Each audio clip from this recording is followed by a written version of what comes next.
Hi all, there's another saving session with Octopus today, which might have you wondering whether you can benefit from it. You might be thinking, use no energy during the session window, or that my usage is so low I'd never be able to benefit. Or maybe you already have a strategy to save money by flicking the breaker and taking the dog for a walk. I'd like to share with you how you can benefit most from these rare times when your energy provider is willing to pay you for consuming energy. Yes, pay to consume energy. Peter from Not Just a Geek here. If you aren't aware what a saving session is, it relates to a proposal in the UK to offer a monetary incentive to reduce demand on the grid during certain peak slots over winter when there were concerns about the security of energy supplies. The idea was it would help prevent rolling blackouts and reduce the usage of dirtier plants on the network, for example coal or peaking plants. Several energy suppliers in the UK have partnered with the national grid on enabling customers to participate, with only a few requirements. You need to be a customer of one of these suppliers. Customers need to have a smart meter, and the smart meter should be sending half-hourly measurements. My energy supplier, Octopus, is one of these, and they've committed to running at least 12 of these sessions over winter. We're currently on session 11 and have paid varying amounts between £1.25 and £4 per kilowatt hour of energy save. Given the price of a kilowatt hour of energy is roughly 34p for most people in the UK, this should encourage people to shift their grid usage. However, on their FAQs they state that people who already shift their energy are unlikely to benefit, as are those who consume very little energy normally. This is true in terms of direct savings, but the way your saving is calculated includes an adjustment period for the day, a slot between T-4 and T-1 for the saving session, and any increase in demand compared with your average in this slot will count towards your saving. This is all detailed in the document Demand Flexibility Service Procurement Rules, produced by the National Grid in November of last year. But rather than talking through the formulas and definitions, let's work through some examples with a spreadsheet. I want to model 4 example users to see whether they could each save and whether it's worthwhile them participating. So let's look at an ordinary household on the ordinary tariff where their energy is always 34p per kilowatt hour. So here we've said that energy is always going to be 34p per kilowatt hour. For the saving session today, the amount being offered is £2.25. It's from 5:30 to 6:30. And we'll assume this is a normal household using ordinary amounts of energy, so 34p per kilowatt hour all day long. And for most households, their average kind of background use is 200 watt hours per hour. But during the peak period between 4 and 7 p.m, it's quite common for people to use more. A classic would be if you're cooking dinner, electric showers, washing machines, etc. So let's assume that their average usage in this period is 2 kilowatt hours. So here you can see that their usage hasn't changed during the adjustment period, but they've managed to reduce their usage during that period at dinner time. They've maybe gone for a walk with the dog, or they've eaten out, or maybe they're going to have a later dinner and they're just playing some board games by candlelight. And this has proved out quite beneficial for them. They've saved, or they've been paid £4.50, which means that they're looking at a profit of £4.30 against the energy they had to spend on electricity for that day. But what if we change things? So currently they normally use 2 kilowatt hours. And where else could they use those 2 kilowatt hours? Well, they could use them at night time. So maybe they're going to cook their dinner at 7 p.m. and so they've done this. And that's worked out okay. They're still making money. They're still being given £4.50. They're making a profit of £3.60. That's all good.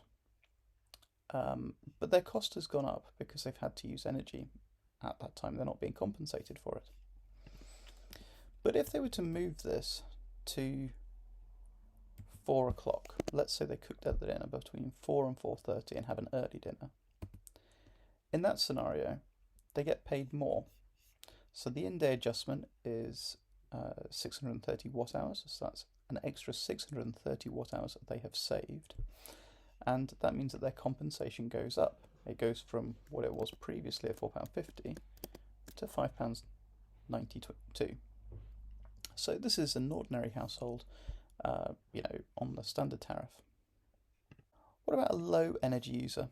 So this is someone who doesn't really use anything at all anyway.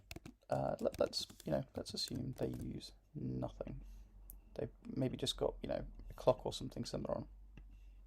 So they might be on a traditional tariff, and as you can see, they never use anything. So in this case, actually, they participate and they have to pay for the energy they use, but they aren't given any saving because they're not really saving anything, right? I mean, even if they turned off the breaker, they might save a whopping 2p. But what if this user decides to increase their usage? Maybe they've decided they're going to run their washing machine at 3:30. And maybe they've decided they're going to turn on a heater, an electric heater, rather than their gas heater, because actually they're being paid to do it in this case.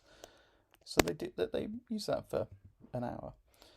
And suddenly, this low energy user, their cost has increased. They're having to spend £1 on their energy rather than what they would normally spend, which was 2p.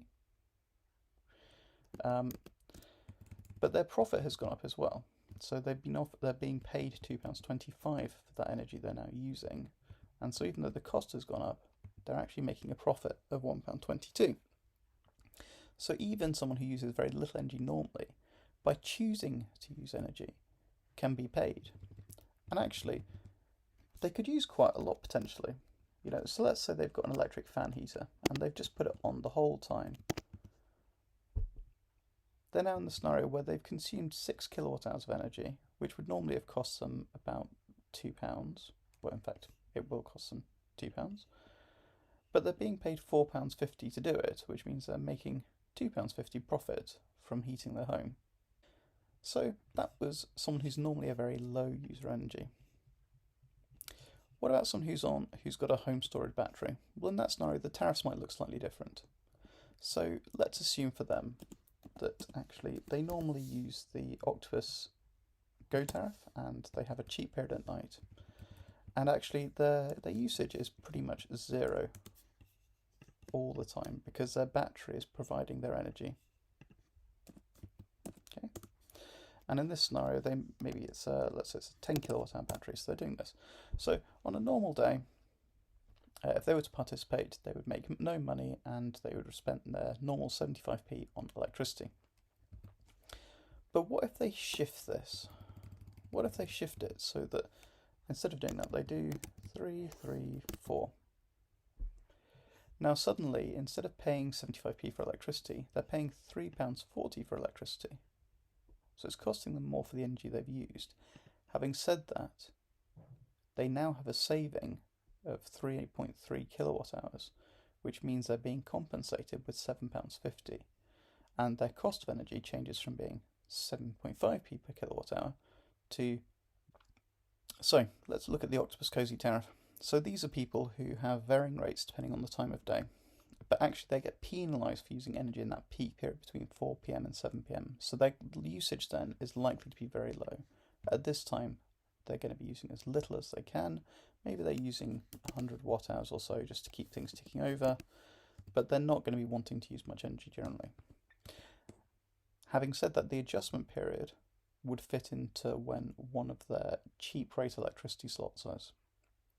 And so actually they would normally be using energy in this time. They'd normally be running their heating for their heat pump. So let's say they're using a kilowatt hour per hour on average during that period.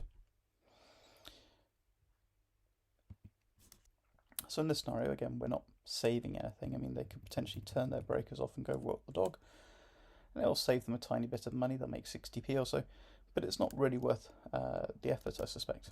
Whereas they could potentially change how they heat their home. So let's say they normally heat their hot water in the morning, and maybe that uses a couple of kilowatt hours. But what if they shift that into this adjustment period? Well, now suddenly they're being paid £1.50. And what if actually they decided to increase the temperature of their home for those hours to reduce their energy usage later in the day? Maybe they can bump these up to 1.5. And what if they normally eat after the saving window, but today they've decided they can cook something in the oven and eat it early? So let's say they put a couple of kilowatt hours into cooking here. We could get up to 3.5 kilowatt hours in this slot maybe. Oops. There we go. So now we're in the scenario where these people who aren't using any energy in the peak session to begin with, and haven't changed their usage in the peak session, are being compensated with £3.75, and they're making a profit of over £2. And the cost of the energy they are consuming over that adjustment period and during the session is negative, so they're being paid to use this energy. Now, this isn't a suggestion for how you should game the system to get as much energy as you can, but it's a suggestion for how you should shift your load. So conventional wisdom would be, oh, well, if they're adjusting this, then what I'll do is I'll move my washing machine to the middle of the night because there won't be as much load on the grid then.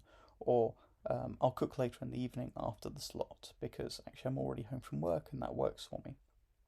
But actually in this scenario, you'll benefit more if you're able to move any energy that you would have used in that peak period earlier in the day, specifically into that 3-hour window. So to quickly talk you through this spreadsheet so you can understand what's going on. So these are our inputs. So the session start time is when the saving session would begin. This is how much your energy supplier is paying you per kilowatt hour you managed to save. And these are the unit prices for energy at different times of the day.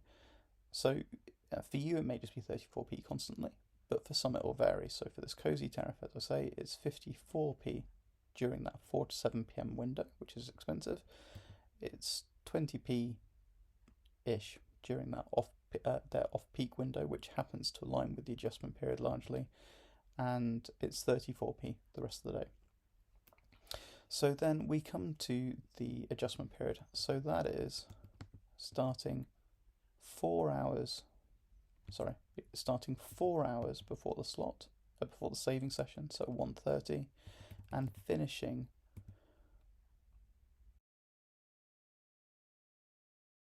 one hour before the slot. So the last slot of the saving session is an hour and a half beforehand and runs for 30 minutes.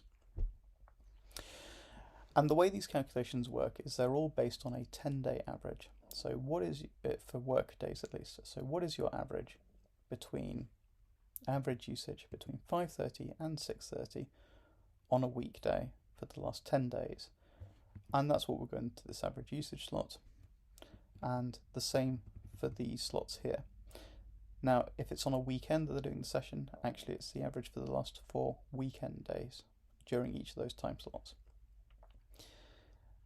You can go through your Octopus or your energy supplier's data to find the exact figures and populate this, but actually you probably have a rough idea of how much energy you use during this time. If you're out at work and what have you, during these average usage slots you're probably not using much.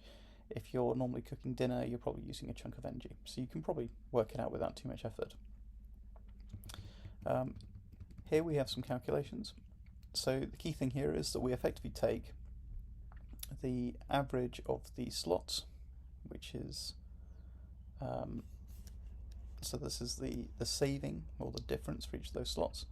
So we average those values and then we multiply it by applying it by the number of slots that occur in the session. So the saving session in this case goes from 5:30 to 6:30. Each slot is 30 minutes, so there are 2 slots. So whatever your adjustment here is multiplied by 2. If it was a longer session, let's say it went to 7 p.m.